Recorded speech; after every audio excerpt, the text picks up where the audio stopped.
දේශනාවේ වෙලාවේදී උන්වහන්සේ සාකච්ඡා කරේ සම්මා වායාම කියන වැදගත්ම අංගය ගැන. සම්මා වායාමය තුලින් පැහැදිලි වෙන්නේ පිළිවෙලින් පිරිසිදු වීමක් කියලා මුලින්ම මතක් කළා. අනුපිළිවෙලින් අපි මනසත් කයත් දෙකම විශේෂයෙන්ම මනස පිරිසිදු කර ගැනීම කියලා. ඒ පිරිසිදු කරගන්නේ ක්ලේශ වලින් බැහැර වුණු සිතක් ඇති කරගන්න එක අපි කරන්නේ කියලා මතක් කළා. විශේෂයෙන්ම දැන් සම්මා කම්මන්ත සම්මා ආජීව වගේ දේවල් තුලින් අපි කරේ ටිකක් තද ක්ලේශයන්. තද කියන්නේ බාහිරව තියෙන ගැඹුරු සමහර විට බාධක වෙන ක්ලේශයන් අඩු කරගන්න එක. එහෙම තුනී වුණු ක්ලේශයන් තවත් බැහැර කරන්නට සම්මා වායාම කියන අංග ආර්ය ශ්‍රැංග මාර්ගයේ තියෙන අංගය භාවිත කරනවා කියලා අපිට මතක තියාගන්න කියලා උන්වහන්සේ මතක් කරා. මොකද මේ සම්මා වායාම හරියට වැඩුවොතින් සම්මා වායාම කියන අංගය හරියට වැඩුවොතින් ඒක නැවත සම්මා වාචා සම්මා කම්මන්ත කියන දෙකම හරියන්න ඊට කලින් අංග හොඳටම පිළිටන්නත් ඒක හේතු වෙනවා කියලා උන්වහන්සේ මතක් කළා. අපි සූත්‍රයට යමු. විභංග සූත්‍රයක් තියෙනවා මග්ග සංයුත්තෙන් කලින් පැහැදිලි වුණා වගේ සම්මා වායාම යටතේ සංයුත්ත නිකාය 45:8 කියන සූත්‍රයේ උපුටා ගැනීමක් තියෙන්නේ. And what bhikkhus is right effort? කුමක්ද මහණෙනි සම්මා වායාම කියලා කියන්නේ? Here මෙහිදී bhikkhus මහණෙනි a bhikkhu භික්ෂුවක් generates desire for the non-arising of unarisen evil wholesome states.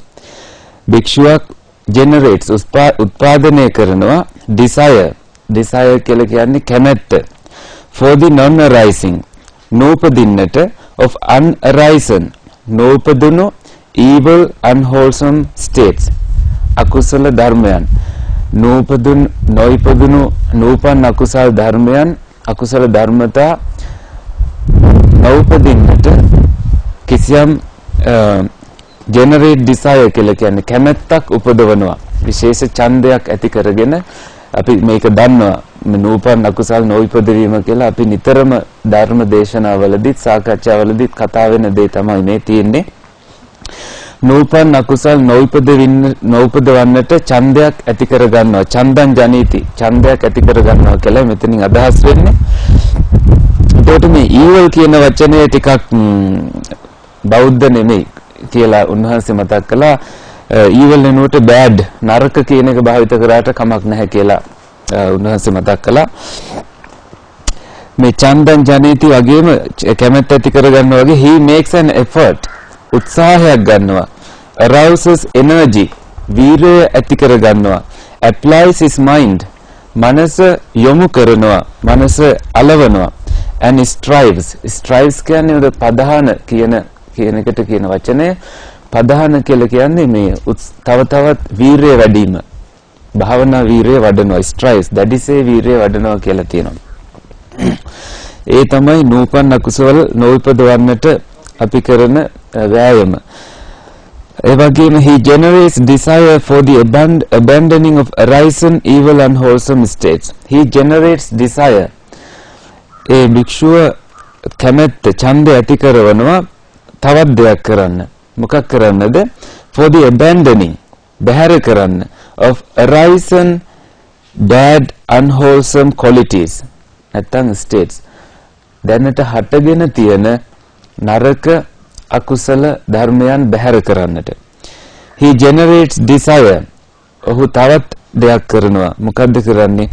තවත් කැමැත්ත ඡන්දය ඇති කරනවා for the arising of unarisen wholesome states හටගනිපු කුසල ධර්මතාවයන් හට නොගනිපු කුසල ධර්මතාවයන් හටගන්න ආකාරයට ඡන්දය කැමැත්ත ඇති කරනවා.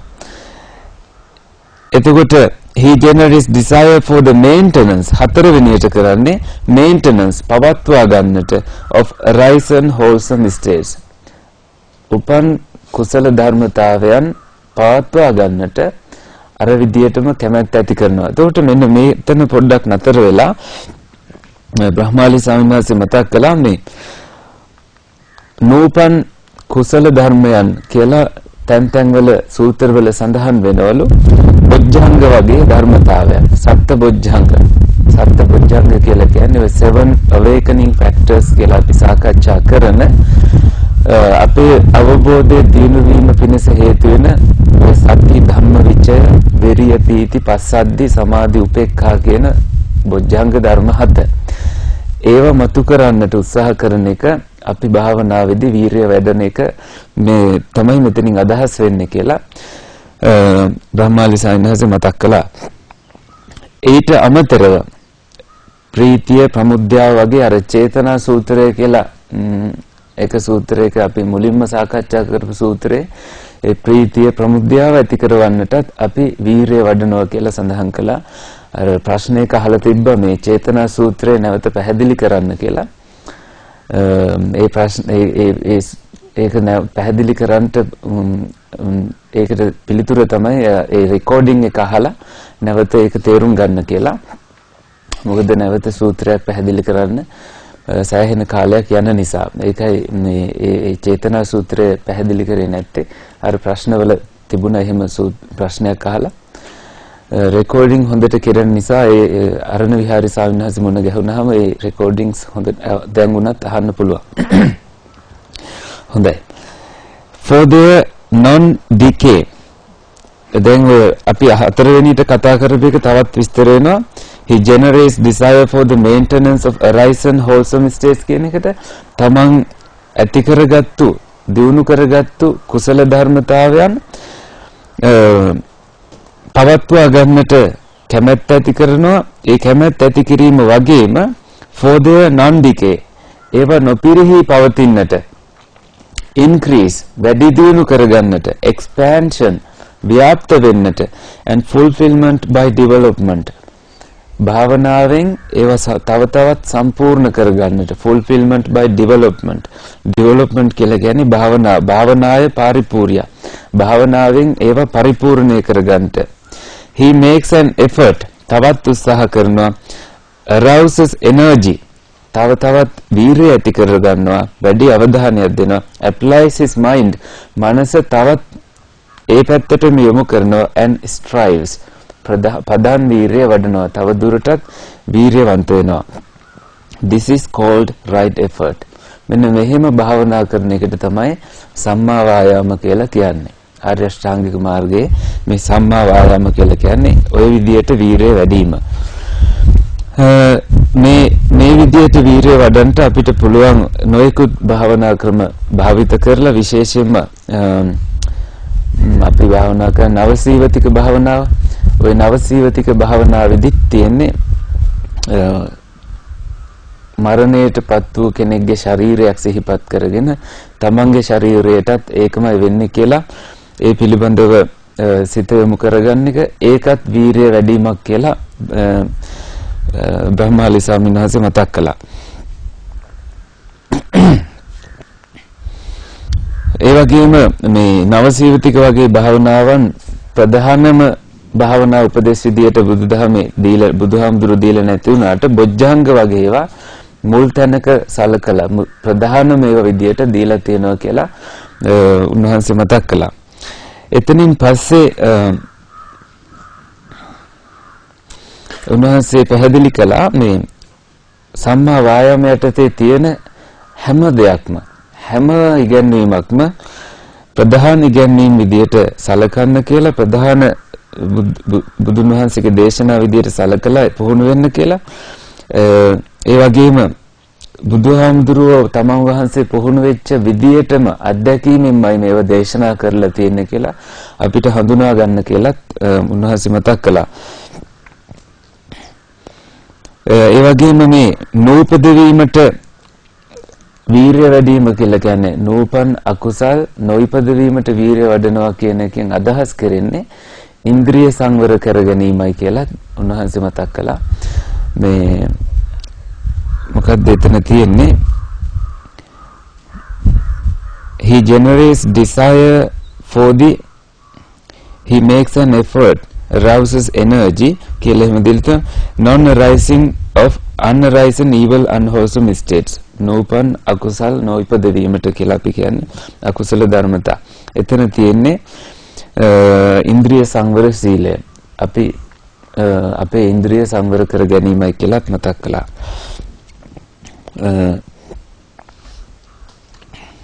විශේෂයෙන්ම ඇහැ කියන ඇහැ ඉන්ද්‍රිය උදාහරණයක් විදිහට ගත්තොත් ඇස් අරගෙන ඉන්න තරමට අපිට දේවල් පේනවා.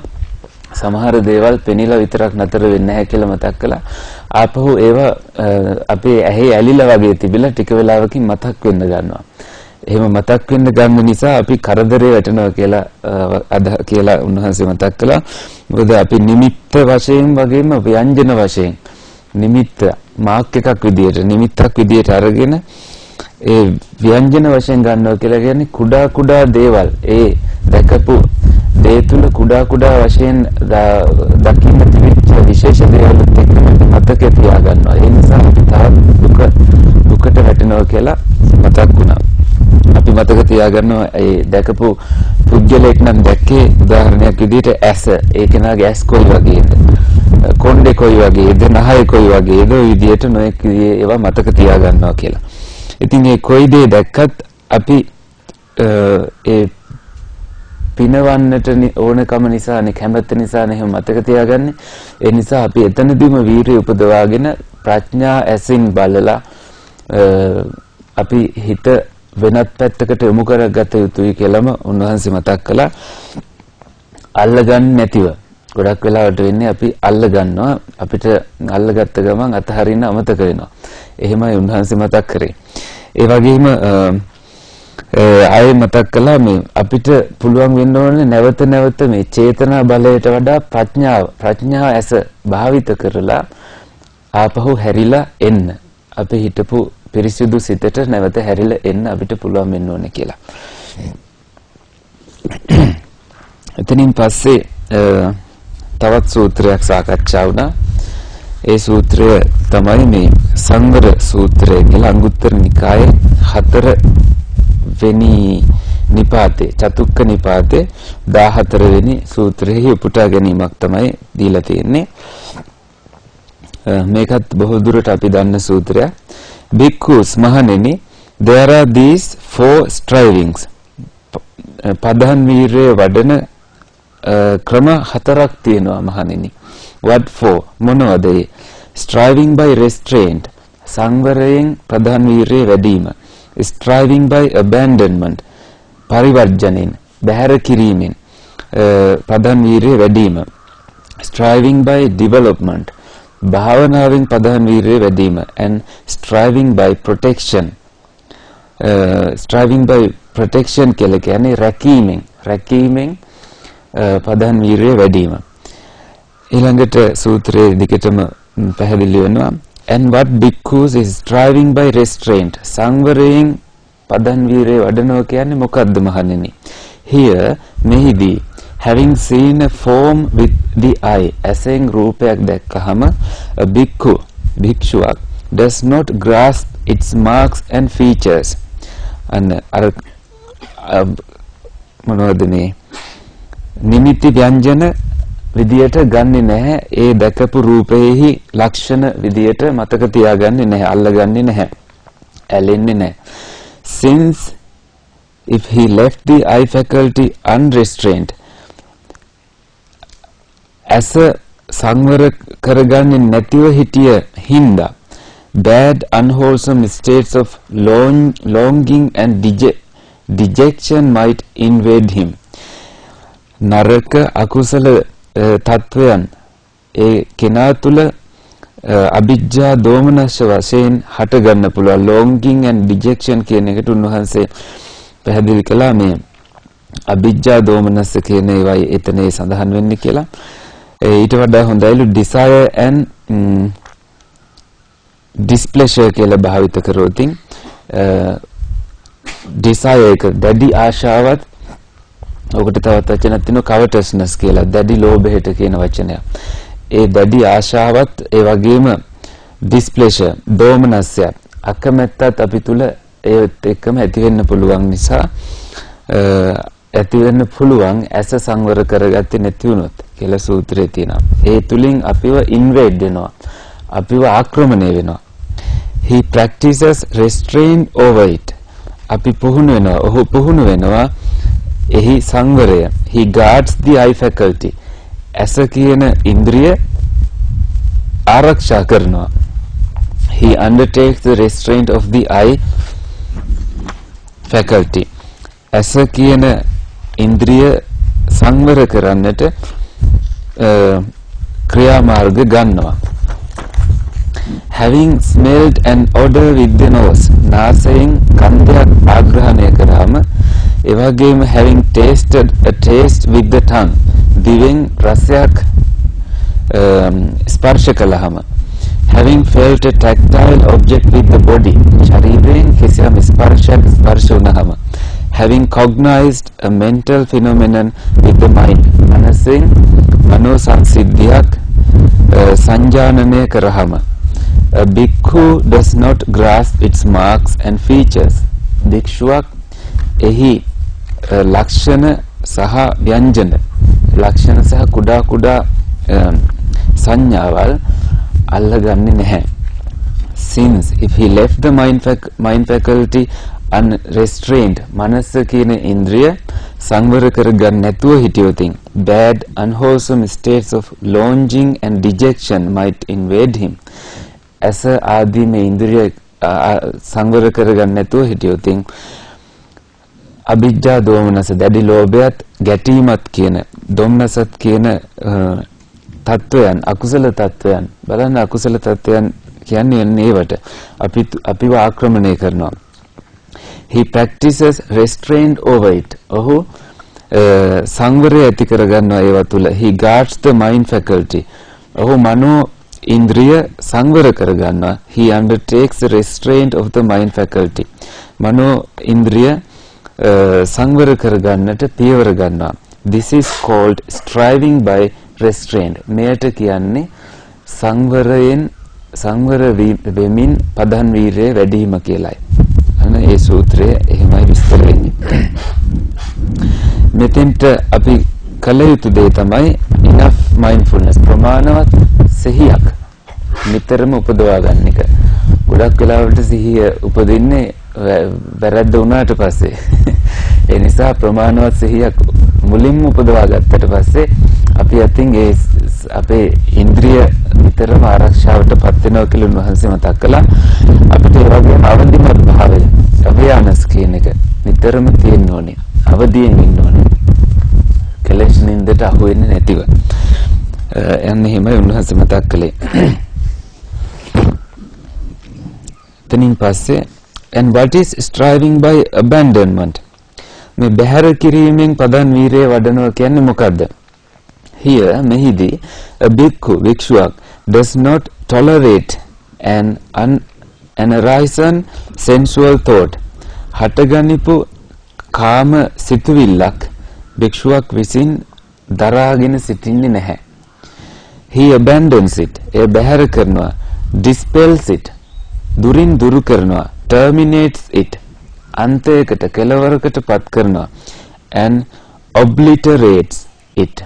මකා දමනවා. Obliterates කියලා කියන්නේ නැත්තටම නැති වෙන්න මකා දමනවා. He does not tolerate an arisen thought of ill will. හටගනිපු ව්‍යාපාද විතර්කයක්, ව්‍යාපාද සිතවිල්ලක් තියෙනවා නම් එයත් ඉවසන්නේ නැහැ. ඒ වගේම thought of harming, හිංසා කිරීමේ සිතවිල්ලක් හටගෙන තියෙනවා නම් එයත් බැහැර කරනවා. එය ඉවසා සිටින්නේ නැහැ. ඒ වගේම bad unwholesome states whenever they arise.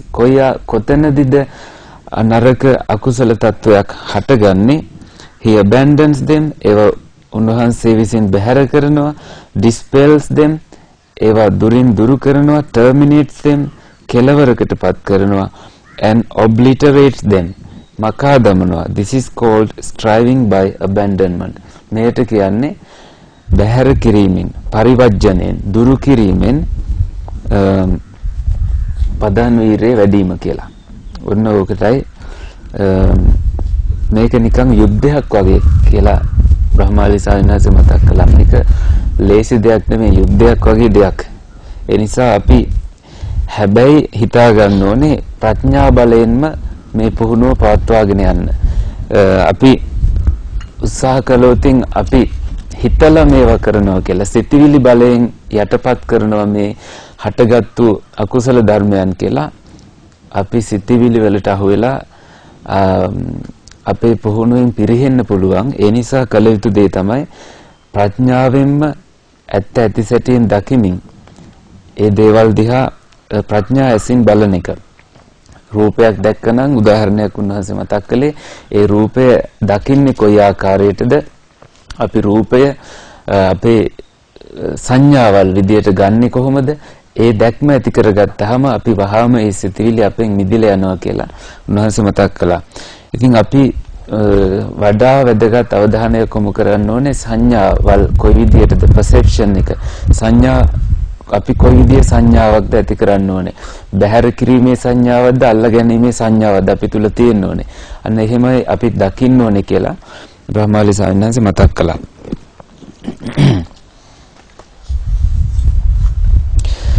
හොඳයි. ඊළඟට මජ්ක්‍ධිම නිකායේ 19 වෙනි සූත්‍රය ද්වේධා විතක්ක සූත්‍රයට පැමිණියා. ද්වේධා විතක්ක සූත්‍රයේ තියෙන්නේ සිතිවිලි දෙවිදියකට වෙන් කරනවා කියලා බුදුරජාන් වහන්සේගේම අත්දැකීමක් තමයි ද්වේධා විතක්ක සූත්‍රයේ තියෙන්නේ. බුදුරජාන් වහන්සේගේ අත්දැකීම් සඳහන් වෙන සූත්‍ර කිහිපයක්ම තියෙනවා කියලා ත්‍රිපිටකයේ උන්වහන්සේ මතක් කළා. බොහෝ සූත්‍ර හරිම කැමැත්තෙන් උන්වහන්සේ පරිහරණය කරනවා කියලාත් මතක් කළා. මජ්ක්‍ධිම නිකායේ 4 බයදේරව සූත්‍රය, අරිය පරියේෂණ සූත්‍රය, මහා සච්චක සූත්‍රය, බෝධිරාජ කුමාර සූත්‍රය, උපක්ඛිලේශ සූත්‍රය වගේ සූත්‍ර බුදුරජාන් වහන්සේගේම අත්දැකීම් තියෙන සූත්‍ර. මොනවද? මජ්ක්‍ධිම නිකායේ 4 බයදේරව සූත්‍රය, අරිය පරියේෂණ සූත්‍රය, මහා සච්චක සූත්‍රය, බෝධිරාජ කුමාර සූත්‍රය සහ උපක්ඛිලේශ වගේ සූත්‍ර. මේ සූත්‍රවල තියෙන්නේ බුදුරජාන් වහන්සේ වැරදි භාවනා කරපු හැටි. කොච්චර Taman අමාරු වෙටනවා ආයෙ හදා ගන්නවා. Taman බැහැර කරන්න තියෙන දේවල් බැහැර කළේ කොහොමද? කොයිතරම් වීරියක් ගත්තද කියන ඒ විදිහට භාවනා කරන්න කියලා උදාහරණෙම බුදුරජාන් වහන්සේ භික්ෂුන් වහන්සේලාට උපදෙස් දුන්න හැටි ඒ සූත්‍රවල සඳහන් වෙනවා. ඒ වගේම එතනදී අපිට හිතන්නකෝ බුදුරජාන් වහන්සේ මේ මිනිස්සෙක් අත්වැරදීම් උන්වහන්සේ බුදුරජාන් වහන්සේට නෙමෙයි මේ බෝධිසත්ව වශයෙන් ඉඳිද්දී උන්වහන්සේ කිසියම් ආකාරයේ තමන් වහන්සේම පරීක්ෂා කරමින් තමයි මේ මාර්ගය වඩාගෙන තියෙන්නේ. බුදුරජාන් වහන්සේම එක හොඳ උදාහරණයක් විදියට අරගන්න කියලා අපිට උපදෙස් ලැබුණා. ඉතින් ඒකට හේතුව තමයි සමහරලාට මේ මහායාන වගේ නැඹුරුවක් තියෙන මහායාන සම්ප්‍රදායවල බුදුහාමුදුරුවෝ දෙවියෙක් වගේ සර්වඥ මට්ටමේ තබන්න. ඉතින් හැම දෙයක්ම කරන්න පුළුවන් ਸਰව බලධාරී කෙනෙක් විදිහේ කෙනෙක් කියලා විශාල උස කෙනෙක් කියලා විශාල මහතක් තිබිච්ච කෙනෙක් කියලා එහෙම මවා පෙන්වන්න. එහෙම ගත්තොතින් බුදුරජාන් වහන්සේගේ ධර්මය අපිට ලං වෙන්න බැරි එකක් බවට පත් වෙන හින්දා ඒ විදිහේ මවාපෑම් වලට අපි නැඹුරු වෙන්න ඕනේ නැහැ කියලත් අපි එයින් තවදුරටත් අධෛර්යයටපත් වෙන්න පුළුවන් කියලත් උන්වහන්සේ මතක් කළා. දිව්‍ය කෙනෙකුට වඩා බුදුරජාන් වහන්සේත් සාමාන්‍ය මිනිසෙක් කියලා මෙන්න මේ සූත්‍ර දිහා බැලුවම අපිට තේරෙන්න ඕනේ කියලා බ්‍රහ්මාලි සානන්ද මතක් කළා. අපි දැන් ද්වේධා විතක්ක සූත්‍රයට යමු. Thus have I heard, මේ විදියටයි මට අසන්නට ලැබුණේ. On one occasion, එක් අවස්ථාවකදී the blessed one was living at Savatthi in Jeta's Grove. භාග්‍යවතුන් වහන්සේ සවැත් නුවර ජේතවනාරාමේ වැඩ සිටියා. අනාථපිණ්ඩිකාස් පාක්. අනේ පිණ්ඩු සිටුතුමාගේ උද්‍යානයේ. There he addressed the bhikkhus thus. එහිදී වික්ෂුන් වහන්සේලාව මේ විදියට ඇමතුවා. Bhikkhus, මහණෙනි. Venerable sir, they replied. ස්වාමින් වහන්සේ කියලා ඒ වික්ෂුන් වහන්සේලා පිළිතුරු දුන්නා. The blessed one said this. භාග්‍යවතුන් වහන්සේ මෙහෙම දේශනා කළා.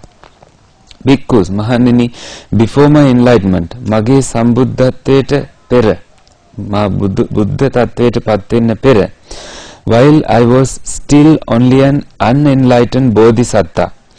මම බුද්ධත්වයට පත් නොවූ බෝධිසත්වයෙක් විදියට ඉඳිද්දී it occurred to me, මට සිතවිල්ලක් ඇති වුණා, suppose that I divide my thoughts into two classes. මම සිතවිලි වර්ග දෙකකට බෙදනවා නම් කියලා මට සිතවිල්ලක් ඇති වුණා. Then එවිට I set on one side thoughts of sensual desire, thoughts of ill will and thoughts of cruelty. මොන සිතවිලිද? කාම සිතවිලි, ඒ වගේම ද්වේෂ සිතවිලි සහ හිංසා කිරීමේ සිතවිලි එක පැත්තකට බෙදුවා, වෙන් කළා. And set on the other side, අනිත් පැත්තට බෙදුවා thoughts of renunciation, නෙක්ඛම්ම, අබිනිෂ්ක්‍රමණය කිරීමට, බැහැර කිරීමට, අතහැරීමට අදාළ සිතවිලි. thoughts of non ill will, අවිහිංසාවට අදාළ සිතවිලි. ඒ වගේ non ill will කියන්නේ අව්‍යාපාදයට අදාළ සිතවිලි. and thoughts of non cruelty, අවිහිංසාවට අදාළ සිතවිලි. මෙහෙමයි වෙන් කළේ. ඉතින් මේ බෝධිසත්ව කියන එකට උන්වහන්සේ මතක් කළා මේ රිචඩ් ගොම්රිච් කියලා ඔක්ස්ෆර්ඩ් විශ්වවිද්‍යාලයේ මහාචාර්යවරයෙක්, දැනට විශ්‍රාම ගිහිල්ලා ඉන්න මහාචාර්යවරයෙක්, ඒ සංස්කෘත පිළිබඳ මහාචාර්යවරයෙක්, ඒ බෝධිසක්ත කියලා සංස්කෘත භාෂාවෙන් පැහැදිලි කරන්න පුළුවන්ලු. මේ සක්ත කියලා කියන්නේ සොයන, සත්‍ය සොයන කෙනෙක් කියලා හඳුනා ගන්න පුළුවන් කියලා පරිශ්‍රණයක් කරලා තියෙනවලු. සමහර විට එහි ඇත්තක් තියෙන්න පුළුවන් කියලා බ්‍රහ්මාලි ස්වාමීන් වහන්සේ මතක් කළා. ඒකට හේතුව මේ සත්ව කියනවට වඩා මේ සක්ත කියන එක අර්ථයක් ගන්න පුළුවන්ලු. මේ අබිනිෂ්ක්‍රමණය කරලා ගිහිගේ අතහැරලා සත්‍ය සොයන කෙනෙක් විදියට හිටපු කාලයේ බෝධිසත්ව කියන එක වැඩිපුර සඳහන් වෙලා තියෙන්නේ කියලා බ්‍රහ්මාලි සාන්නාසි මතක් කළේ. මේ සූත්‍රවල බෝධිසත්ව කියලා පාලි සම්ප්‍රදායට අනුව ගත්තාම තිබිලා තියෙන ඒ විදිහටමයි බෝධිසත්ව, සත්ත්ව කියන එක සත්ව කියලාත් ගන්න පුළුවන්. සක්ත කියන එකෙන් ආවනම් සත්ත්ව කියන එක හැදෙන්නේ නැති කියලා සමහර විට ඒ මහාචාර්යවරයා කියන එකේ අර්ථයක් තියෙන්න පුළුවන් කියලාත් මහසෙ මතක් කළා. ඊළඟට අපි බලමු සූත්‍රය.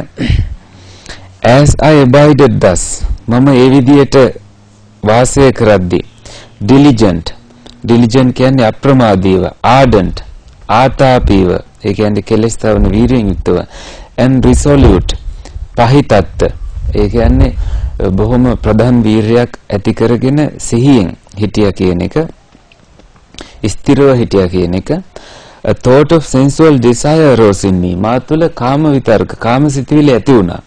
I understood thus, මම මෙන්න මෙහෙම හිතුවා, තේරුම් ගත්තා. This thought of sensual desire has arisen in me, මේ කාම සිතුවිල්ල මා තුළ ඇති වෙලා තියෙනවා කියලා. This leads to my own affliction, මගේම ආබාධය පිණිස, මගේම හානියට මෙය හේතු වෙනවා. To others affliction, අන් අයගේ අයහපතටත් හේතු වෙනවා. And to the affliction of both, දෙගොල්ලගේම අයහපතට හේතු වෙනවා. It obstructs wisdom, ප්‍රඥාවට බාධා වෙනවා. Causes difficulties, දුෂ්කරතා ඇති කරනවා. And leads away from nibbana, නිවනෙන් දුරු වෙනවා, නිවනෙන් ඈතට ඇදිලා යනවා ඒ කාම සිතුවිලි ඇති වුණොත්. When I considered, මම මෙහෙම හිතුවාම, this leads to my own affliction, මගේම ආබාධයට හේතු වෙනවා. It subsided in me, ඒවා යටපත් වෙලා ගියා මා තුළ. When I considered, this leads to others affliction, අන් අයගේ අයහපතට හේතු වෙනවා කියලා හිතුවාම, it subsided in me, ඒවා යටපත් වෙලා ගියා. When I considered, this leads to the affliction of both, දෙගොල්ලගේම අයහපතට හේතු වෙනවා කියලා හිතුවාම, and leads away from both, it subsided in me, ඒවා යටපත් වෙලා ගියා. When I considered, this obstructs wisdom, මම හිතුවාම ප්‍රඥාවට බාධා වෙනවා කියලා. Causes difficulties, දුෂ්කරතා ඇති කරනවා කියලා හිතුවාම, and leads away from nibbana, නිවනින් ඈත් වෙනවා කියලා හිතුවාම, it subsided in me, මාගෙන් ඒවා බැහැර වෙලා ගියා, යටපත් වුණා. whenever a thought of sensual desire arose in me, මා තුළ කාම විතර්කයක් හටගත්තාම I abandoned it. මම එය බැහැර කළා. Removed it. දුරු කළා. Did away with it. එයින් බැහැර වෙලා එයින් ඉවත් වෙලා හිටියා. බලන්න මේ දිහා බලලා බ්‍රහ්මවලි හාමුදුරුව අපිට මතක් කරනවා මෙන්න මේ විදිහට තමයි බුදුරජාණන් වහන්සේ පුහුණු වෙලා තියෙන්නේ. කොහොමද ප්‍රඥාව භාවිත කරලා සිතවිලි යොදලා දත් මිටි කාගෙන නෙමෙයි පුහුණු වෙලා තියෙන්නේ. ඒ පුහුණු දැන් ඒක නම් මම කියපු වචනයක්. මේ සිතවිලි බලය යොදන්න එපා කියන එක බ්‍රහ්මවලි හාමුදුරුව මතක් කළා. සිතවිලි බලය යොදුවතින් අපි සිතවිලි වලට අහු වෙන්න පුළුවන් නිසා හැබැයි ප්‍රඥා බලය යොදුවතින් අපිට එතනම දිනන්න පුළුවන් හැකියාව ලැබෙනවා කියලා බ්‍රහ්මවලි හාමුදුරුව අපිට විශේෂයෙන්ම අවධාරණයෙන්ම මතක් කළා. බුදුන් වහන්සේ බුදුරජාණන් වහන්සේ පුහුණු වෙච්ච විදියටම පුහුණු වෙන්න වීරිය වඩන්න අපිත් උත්සාහ ගනිමු කියලා උන්වහන්සේ මතක් කළේ.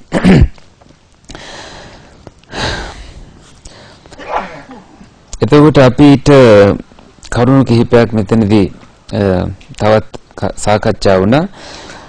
එක්තරා නිර්ණායකයක් විදියට ගන්න කියලා යම්කිසි කාම විතර්කයක් තෘෂ්ණාවක් ඇති වුණොත් ඒකට ප්‍රතිවිරුද්ධ වූ ප්‍රඥා සිතවිල්ලක් ඇති කරගන්න කියලා. උගුලේ වැටෙන්නේ නැතිව. උගුලේ වැටෙන එකනේ වෙන්නේ. උගුලේ වැටෙන්න එපා. මේක උගුලක් කියලා තේරුම් අරගෙන ඒ තෘෂ්ණා උගුලට අහු වෙන්නේ නැතිව ඉන්න පුළුවන් සංඥාවල් ඇති කරගන්න කියලා. ඒක හැකියාවක් විදියට දියුණු කරගන්න කියලා. හරි සංඥා ඇති කරගන්න කියලා අපිට මතක් කළා. මනසේ නිවැරදි සංඥා ඇති කරගෙන හරියට මේ ෂෙල් එකක් මේ අර මොහොතේ ඉන්නේ මේ සී ෂෙල්ස් කියලා කියන්නේ සිප්පි කටු වලින් ආවරණය වෙලානේ ඒ ජීවිය ඇතුලේ ඉන්නේ. අන්න ඒ වගේ ආවරණයක් අපි ඇති කරගන්න කියලා. හක්කෙඩියක් වගේ ආවරණයකින් යුක්තව.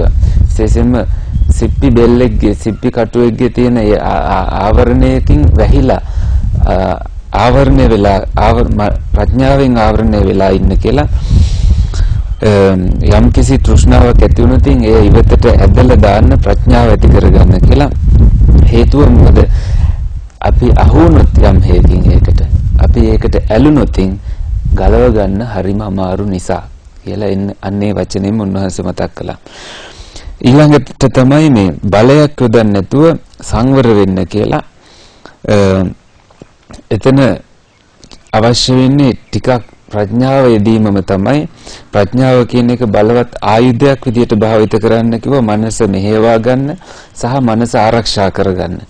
ඒ ප්‍රඥාව භාවිත කරන්න කියලා උපදෙස් ලැබුණා.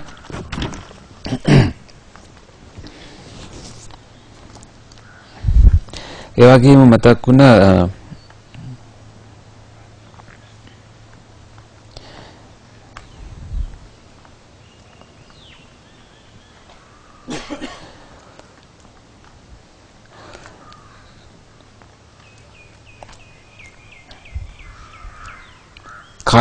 කාමේන්ද්‍රයන් සම්බන්ධයෙන් අපි කොයි විදියටද ගනුදෙනු කරන්න කියලා.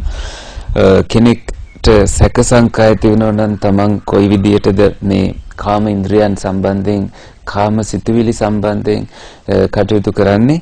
එතකොට ඒක දුක නිර්මාණය කරන දෙයක් පමණයි කියන සංඥාව ඇති කරගන්න කියලා අපිට උපදෙස් ලැබුණා. දුකම තමයි මේවායේ අන්තය. දුක අන්තයක් විදියට පවතින නිසාම අපි හැම වෙලෙම ඒ කාමයන් බැහැර කිරීමේ සිතවිල්ලෙන් ඉන්න කියලත් ඒ වගේම කල්ප ගණනාවක් අපි කඳුළු හලපු හැටි මතක් කරගන්න කියලා. භාවනාවෙන්ම මතක් කරගන්න. නිතරම එවැනි සිතවිලි ඇති කරගන්න. තාත්තා මිය ගියා නම් කඳුළු හලන්නේ නැති, සොහොයුරිය මිය ගියා නම් කඳුළු හලන්නේ නැති, අම්මා මිය ගියා නම් කඳුළු සලන්නේ නැති, නොයෙකුත් දරුවෝ මිය ගියා නම්, ස්වාමි පුරුෂයා මිය ගියා නම් ඔය විදිහේ ආකාර වලින් අපි කඳුළු හලන්නේ නැති ඒ කල්ප ගණනාවක් අපි මේ සසරේ ඇදී ගියපු හැටි මතක් කරගෙන ඒ කාම විතරකයෙන් බැහැර වෙලා හරියට ගිනි අඟුරු අල්ලගෙන ඉන්නවා වගේ කියලා හිතලා ගිනි අඟුරු අල්ලගෙන ඉන්න තරමට පිච්චෙනවා. බැහැර කරොත් සනසිල්ලක් එන්නේ, අතහැරියොත්මයි. ඒ නිසා ඒවයින් බැහැර වෙන්න එහෙම හිතලා කියලා අපිටත් අන් අයටත් එයින් හානියක්මයි සිද්ධ වෙන්නේ කියලා හිතලම ඒවයින් බැහැර වෙන්න කියලා උන්වහන්සේ මතක් කළා. හොඳයි. ඊළඟට අපි සූත්‍රයට යමු. As I abided thus, මෙන්න මෙහිම වාසය කළාම මම diligent, වීරියෙන් යුක්තව, diligent කියන්නේ අප්‍රමාදී වීරියෙන් යුක්තව, ardent, කෙලස් තවන උත්සාහයෙන් යුක්තව, and resolute, ස්ථාපිත වෙලා ස්ථාවරව හිටියාම, පහිතත්තා ස්ථාවරව අවදියෙන් හිටියාම, a thought of ill will arose in me, ව්‍යාපාද සිතවිල්ලක් ඇති වුණා මා තුළ. A thought of cruelty arose in me, මා තුළ ඇති වුණා හිංසා කිරීමේ සිතවිලි. I understood thus, මම මෙහෙම තේරුම් ගත්තා. This thought of cruelty has arisen in me, මෙන්න මේ හිංසා කිරීමේ සිතවිල්ල මට ඇති වෙලා තියෙනවා කියලා. This leads to my own affliction, මගේ හානියටමයි මේ හේතු වෙන්නේ. To others affliction, අන් අයට හානිය පිණිස හේතු වෙනවා. And to the affliction of both, දෙගොල්ලගේම හානියට හේතු වෙනවා. It obstructs wisdom, ප්‍රඥාවට බාධා වෙනවා. Causes difficulties, දුෂ්කරතා ඇති කරනවා. And leads away from nibbana, නිවනින් බැහැර වෙනවා. When I considered thus, අන්න එහෙම හිතුවහම it subsided in me, එය මා තුළින් බැහැර වුණා. Whenever a thought of cruelty arose in me, මා තුළ දරුණු සිතවිල්ලක් ඇති වුණාම I abandoned it, මා එය බැහැර කළා. Removed it, එයින් දුරු වුණා. Did away with it, එයින් ඈත් වෙලා වාසය කළා. ඉතින් මෙන්න මේ විදියටමයි බුදුහාමුදුරුවෝ පුහුණුනේ. ඒ විදියටම අපිටත් පුහුණු වෙන්න කියලා බ්‍රහ්මාලි හාමුදුරුවෝ මතක් කළා. අපි දිගටම කියවමු. Bhikkhus, මහණෙනි, whatever a bhikkhu frequently thinks and ponders upon, භික්ෂුවක් නිතරම හිතන සහ සිතවිලි මෙහෙයවන්නේ කුමක් තුලද? That will become the inclination of his mind, ඔහුගේ මනසේ ඇලෙන්නේ අන්න ඒ දේ. නැවත නැවත හිතන දේ තමයි මනසේ ඇලෙන්නේ. If he frequently thinks and ponders upon thoughts of sensual desire, කාම විතර්කයන් සම්බන්ධව දේවල් නම් නිතර නිතර හිතමින් ගැවසෙන්නේ හිත තුල, he has abandoned the thoughts of renunciation, ඒකිනා අතහැරලා, නික්කම්ම සිතිවිලි, අතහැරීමේ සිතිවිලි ඒකිනා අතහැරලා. To cultivate the thought of sensual desire, ඒකිනා කරන්නෙම කාම සිතිවිලි තව තවත් වැඩි කරන එක. And then his mind inclines to thoughts of sensual desire, එතකොට කාම විතර්කවලම මනස ගැවසෙනවා, ඇලෙනවා. If he frequently thinks and ponders thoughts of sensual desire, ඔහු නිතරම කාම සිතුවිලි වලම ගැවසෙනවා නම්, if he frequently thinks and ponders upon thoughts of ill will, ව්‍යාපාද විතර්ක වල ගැවසෙනවා නම්, upon thoughts of cruelty, ඒ වගේම හිංසා කිරීමේ සිතුවිලි වල ගැවසෙනවා නම්, he has abandoned the thought of non-cruelty. To cultivate the thought of cruelty, අවිහිංසාව බැහැර කරලායි මේ හිංසාව වඩන්න පටන් අරන් තියෙන්නේ. And then his mind inclines to thoughts of cruelty, හිංසා කරන සිතිවිලි වලටම ඒ හිත ඇලෙනවා. Just as in the last month of the rainy season, හරියට ගිය මාසේ, වැසි මාසේ වගේ, in the autumn, autumn කියන්නේ ගිම්හන මොන ඍතුවද?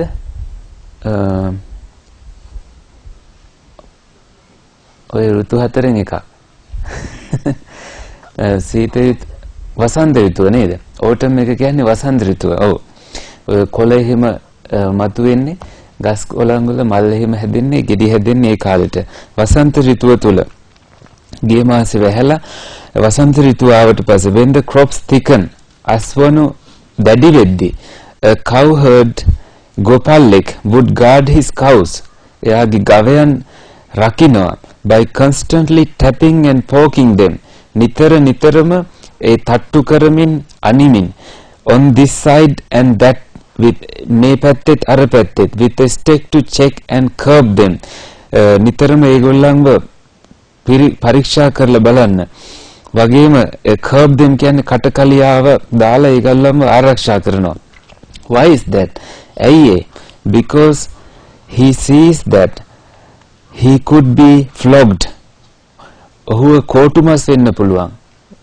මොකද ඒ හරක් මේ ගවයෝ එක්කෙනෙක් හරි කාගේ හරි අස්වැන්නක් කාලා විනාශ කරොත් ගොපල්ලට තමයි කෝටුමස් වෙන්නේ. Imprisoned හිරගත වෙන්න පුළුවන්. Fined දඩනියම වෙන්න පුළුවන්. Or blamed බැනුම් අහන්න සිද්ධ වෙන්න පුළුවන්. If he let them stray into the crops. ඉබාගාතේ ඒ ගවයන්ට අස්වැනු තියෙන පළාත් තැන්වලට යන්න දුන්නොතින් වසන්ත ඍතුව තුල. So too අන්නේ වගේ I saw in unwholesome states අකුසල තත්වයන් වල මම දැක්කා danger ආදීනවය දැක්කා. Degradation ඒ වගේම අපි ඕකාර භාවයට පහත වැටීමට හේතු වෙන හැටි දැක්කා. And defilement ක්ලේශයන් දැක්කා. And in unwholesome states අකුසල තත්වයන් වල මම දැක්කා the blessing of and in wholesome states කුසල තත්වයන් වල මම දැක්කා the blessing of renunciation අබිනිෂ්ක්‍රමණයේ නෙක්ඛම්මේ බහැරව යෑමේ වාසිය ඵලය the aspect of cleansing සුපිරිසුදු භාවයට පිරිසුදු වීමේ වාසිය මම දැක්කා. අන්න ඒ විදියටයි මම පිරිහීම දැකලා කුසල තත්වයන් වලට පැමිණිලා ඒවයි අතහැරලා ඒ කුසල තත්වයන් නිසා අර අකුසල තත්වයන් අතහැරලා පිරිසුදු භාවයටපත් උනේ. ඇතුළත පිරිසුදු භාවය දැනෙන එක කොච්චර හොඳයිද, කොයිතරම් ජව සම්පන්නයිද කියලා, ශක්තියක් දැනෙනවද කියලා උන්වහන්සේ අපිට හිතන්න කියලා උපදෙස් දුන්නා. අපි විඝාත පක්කික ප්‍රශ්න තියෙන පැත්තෙන් ඉවත් වෙලා හොඳ පැත්තට වෙලා ඉන්නයි කියලා අපිට මතක් කළේ. නිවනින් යුක්ත, නිවීමෙන් යුක්ත හදවතකින්, නිකම් සිසිල් හදවතකින් වාසය කරන්න කියලා. අපේ මනස පිරිසිදු වෙනකන් ඉවසන්න, තරහව නැති මනසකින් තීරණ ගන්න, පිරිසිදු මනසකින් තීරණ ගන්න කියලාත් උන්වහන්සේ මතක් කළා. ප්‍රඥාව තමයි උන්වහන්සේ කැමතිම ඉන්ද්‍රිය කියලාත් අපිට හිතන්න කියලාත් ඒ උපදේශය දුන්න. හැම ගුණයකින්ම හොඳම ගුණය ප්‍රඥා ගුණය. ඒ වගේම පඤ්ඤේන්ද්‍රිය, ප්‍රඥා කියන ඉන්ද්‍රිය ඉහළම ගුණය කියලාත් මතක තියාගන්න කියලා කිව්වා. දුක නැති කරලා සුඛය අන් අයටත් තමන්ටත් සැපගෙන දෙන කාය වචී මනෝ කර්ම ඇති කරගන්න කියලාත් ප්‍රඥා බලයම යොදා ගන්න කියලාත් විටින් විට අපිට කොයිවම ආකාරයක ප්‍රඥා බලය වැහිලා ගියොත් ටිකක් විතර වෙල් පවර් එක ටිකක් විතර සිතුවිලි බලය යොදාගත්තට කමක් නැහැ කියලාත් අවසරයකුත් ලැබුණා. ඒ හින්දා හැබැයි ඒක වාසියට ගන්න එපා, ප්‍රඥාවටම වැඩි තැනක් දෙන්න කියලා උන්වහන්සේ මතක් කළේ. චුට්ටක්වත් හිංසා කරන සිතුවිලි අපි වටා තියාගන්න එපා කියලාත් විශේෂයෙන් අවධාරණය කරලා සූත්‍රයේ ඉතුරු කොටස කාල් වේලා අරගෙන හෙට උදෑසන සාකච්ඡා කරමු කියලාත් අද සන්ධ්‍යාවේ මෙහෙවා කරන භාවනා වැඩසටහනේදී මුණ ගැහිමු කියලාත් මතක් කරමින් උන්වහන්සේ වැඩසටහන අවසන් කරා. තෙරුවන් සරණයි.